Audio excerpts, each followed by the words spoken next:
Good morning. The Secretary General and the Prime Minister will deliver short remarks, and then we'll have time for a few questions. Secretary General.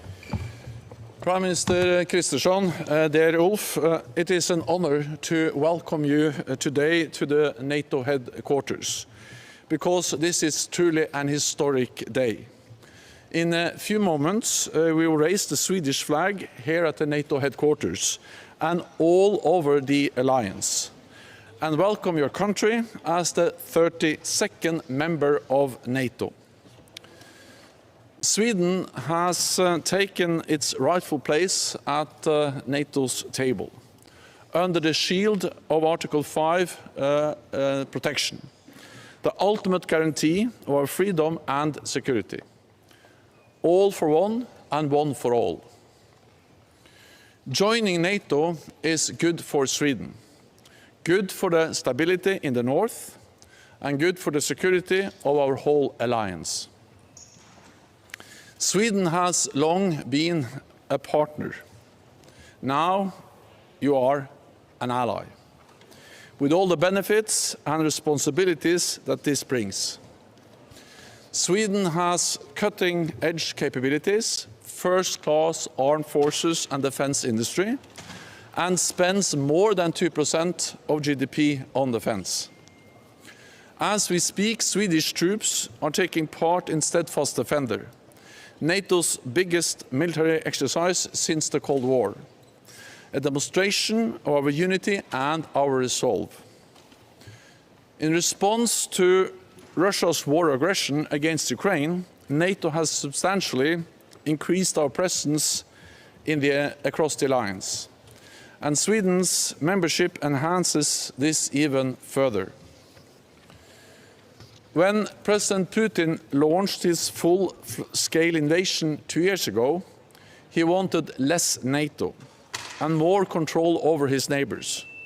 He wanted to destroy Ukraine as a sovereign state.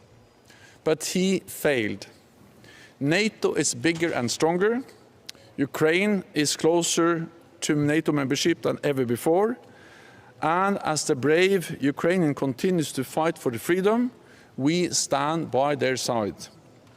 Allies continue to announce billions of dollars in new aid, including Sweden's largest package yet, covering ammunition, air defenses, and combat boats. Our support to Ukraine saves lives, and it must continue. President Putin started this war, and he could end it today. But Ukraine does not have this option. Surrender is not peace. We must continue to strengthen Ukraine, to show President Putin that he will not get what he wants on the battlefield, but must sit down and negotiate a solution where Ukraine is recognized and prevails as a sovereign, independent nation. So, Prime Minister Kristersson, thank you for your personal leadership. Broad support across the political spectrum in Sweden has made this day possible.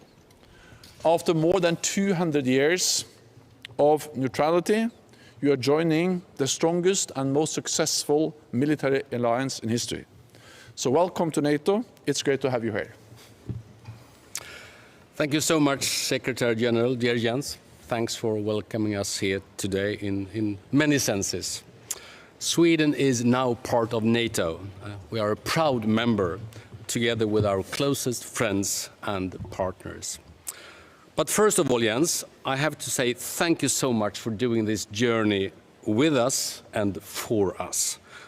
I have highly valued our close cooperation, actually from our very first meeting at Folk och Försvar, as we say in Swedish, the security conference in Sälen back in 2018, over many meetings and phone calls leading us here today. Without your tireless support and personal commitment, we wouldn't be here.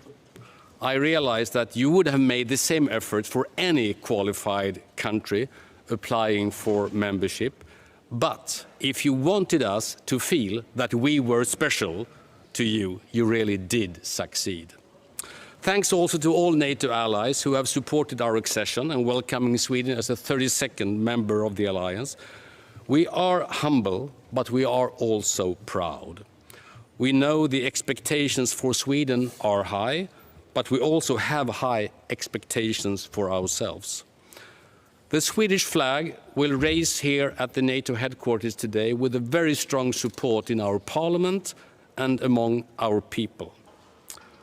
An important symbol for this is the fact that the Swedish delegation today consists not only by cabinet ministers and the commander-in-chief, but also by Her Royal Highness the Swedish Crown Princess Victoria and altogether 6 party leaders.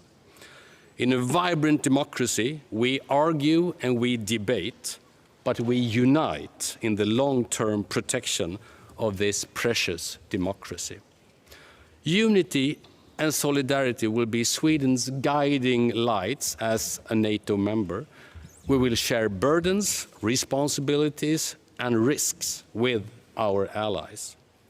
The security situation in our region has not been this serious since the Second World War, and Russia will stay a threat to Euro-Atlantic security for a foreseeable future. It was in this light Sweden applied to join the NATO Defence Alliance to gain security, but also to provide security. Our support to Ukraine is a fundamental part of that. Ukraine is fighting bravely for its own freedom, but also defending European freedom. In Sweden, we like to say and think we have unique military capabilities to contribute on land, in the air, and at sea. We are strengthening our defense and we are doubling the defense budget. From now on, Sweden meets the NATO standard of 2% of GDP to defense spendings.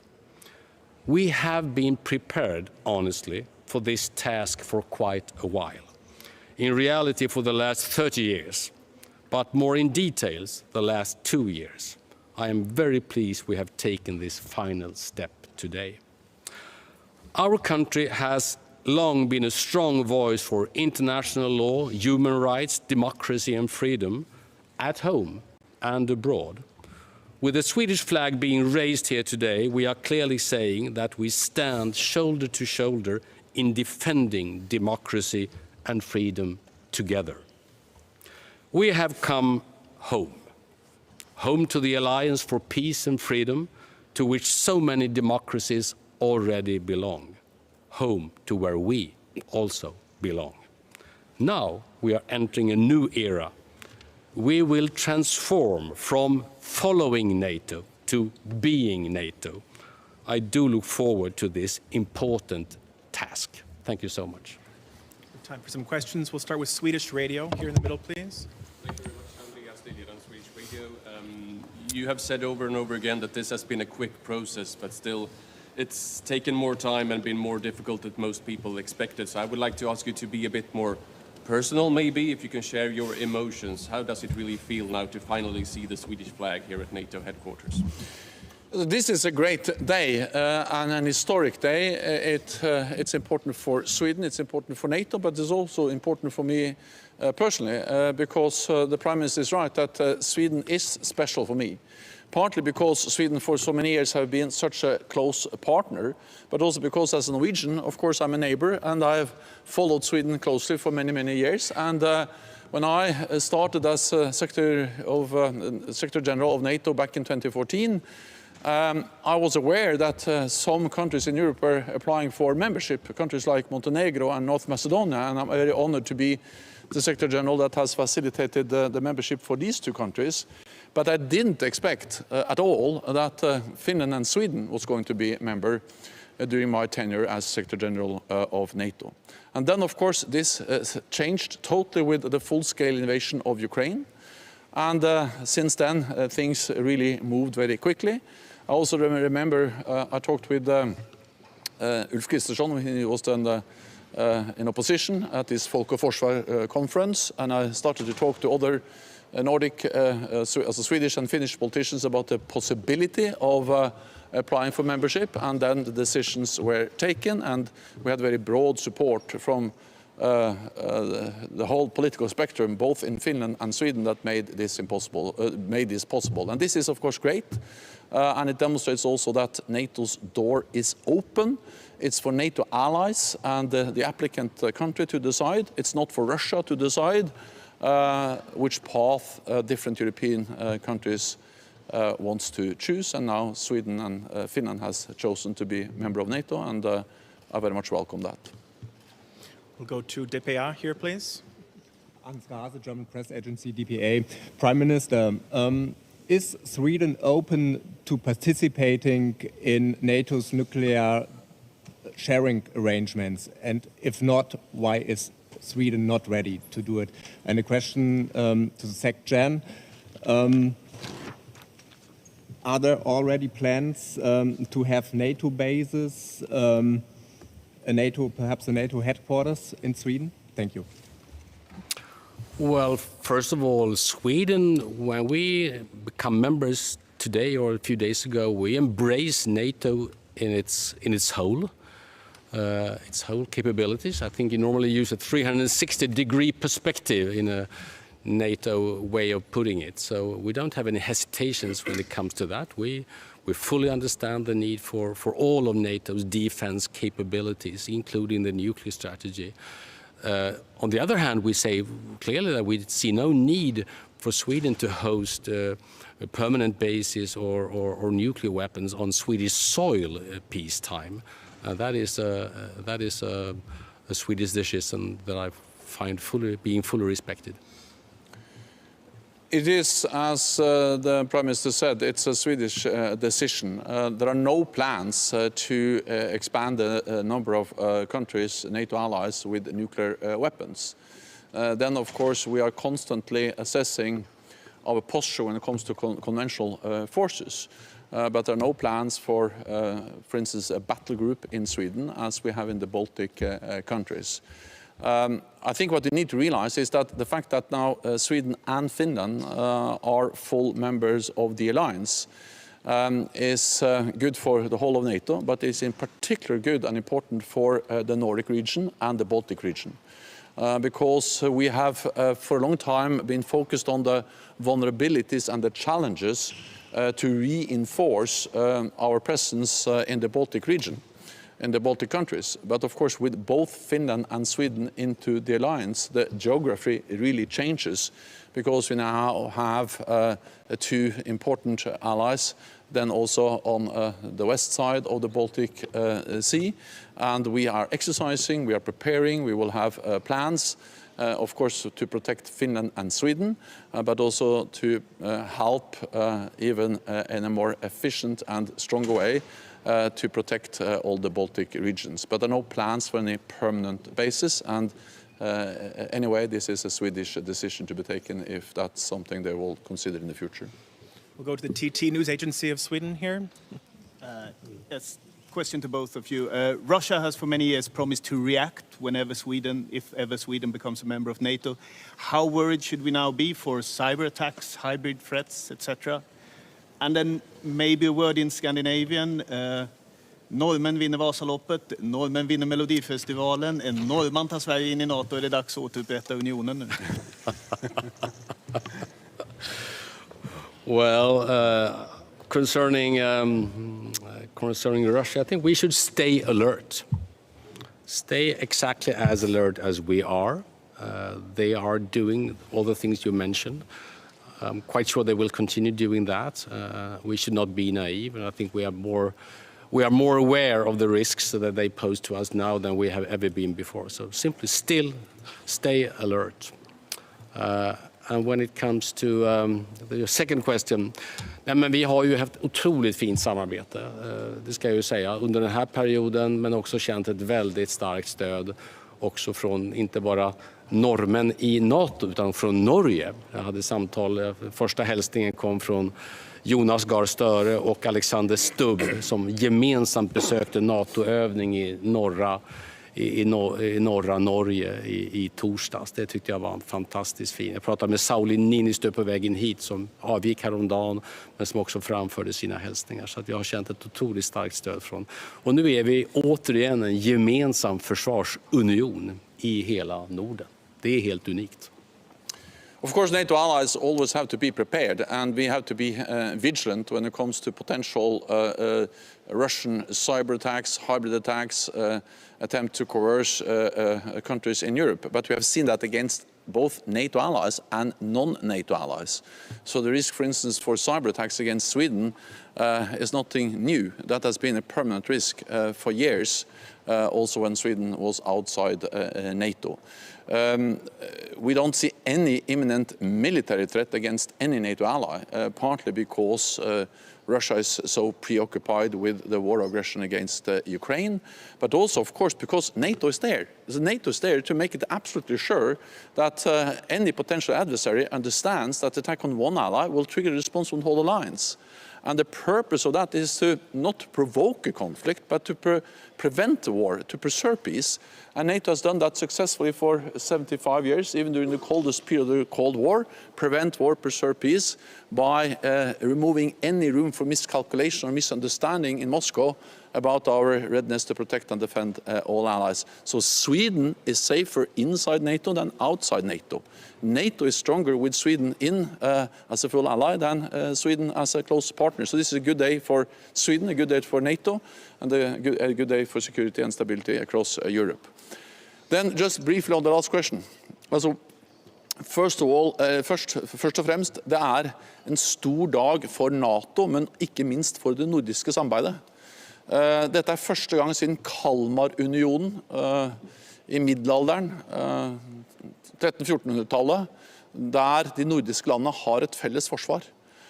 Og det en stor styrke for Norden, at vi kan samarbeide dypt om militære kapasiteter, om å forsvare hverandre, om å samarbeide. Og det også derfor en styrke for NATO. Når det gjelder Melodi Grand Prix og Vasaloppet, så har ikke NATO noen mening om det. Dagens Nyheter in front of me here, please. Well, for Mr. Stoltenberg, Norway's closest neighbor joining NATO. Can you be more specific? What do you expect from Sweden as member of the alliance? So I expect that Sweden will be a very committed NATO ally, and I have all reason to believe that Sweden will be a committed NATO ally, because Sweden has demonstrated in so many different international organizations throughout its history that Sweden is committed to multilateral international cooperation. Sweden believes in the idea of allies and countries working together in the UN, in the EU, and now also in NATO. I also believe that Sweden will contribute to our collective defense, partly because Sweden has high-end, first-class military capabilities. I've had the honor of meeting Swedish soldiers training in Sweden. I've seen the Swedish Navy, and we know also the high quality of the Swedish defense industry. All of this is something that Sweden brings to the alliance, and we welcome that.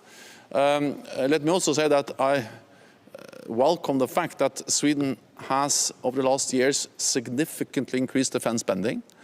So now Sweden spends more than 2% of GDP on defense. This is what we need in a more dangerous world, because Sweden, as Norway, as most NATO allies, reduced significantly defense spending after the end of the Cold War, because then tensions went down. But now when tensions are going up, we need to invest again, and that's exactly what NATO allies are doing, and Sweden is now part of that, and I welcome increased Swedish defense spending. Final question to NZZ on my far left here, please. Yes, thank you, Secretary General.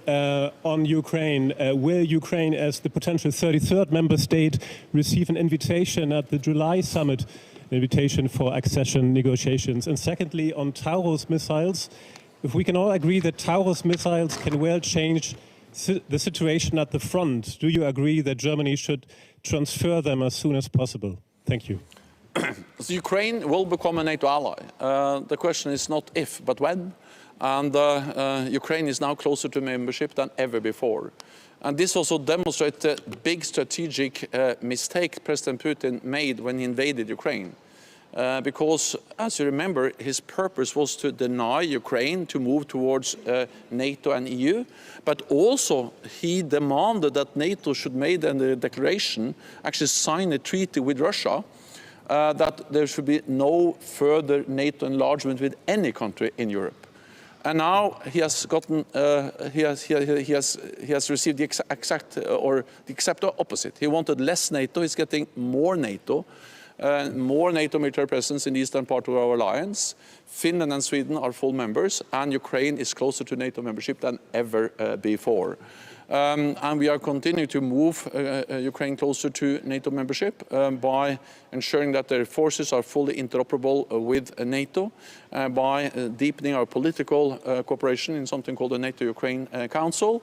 And I welcome the strong efforts by NATO allies to help Ukraine to come even closer to NATO membership. Then on the Taurus missiles, what I can say is, first of all, that Germany has been one of the NATO allies that has provided the most support to Ukraine. Significant, substantial military support from Germany to Ukraine. Advanced air defense systems, IRIS-T, Patriots and others, battle tanks, the Leopard battle tanks, significant amounts of ammunition, and also a lot of maintenance and repair facilities to help Ukraine develop their own defense industry. So Germany is really a lead nation when it comes to military support to Ukraine. Then I also welcome that several allies are now also delivering long-range systems. UK has been delivering the Storm Shadow, the cruise missiles, France, similar cruise missiles, Scalp, and many allies are now together in a coalition helping Ukraine to train pilots, preparing them for receiving F-16s. So allies are delivering also long-range systems to help Ukraine defend themselves. We have to remember what this is. This is a war aggression by Russia against Ukraine, and Ukraine has enshrined in the UN Charter the right to defend themselves, and we have the right to help them to uphold the right for self-defense. But I will not go into specific systems for specific allies. I just welcome that allies are doing more, including that Germany is providing significant support to Ukraine. That's all we have time for. Thank you very much. Thank you. Okay.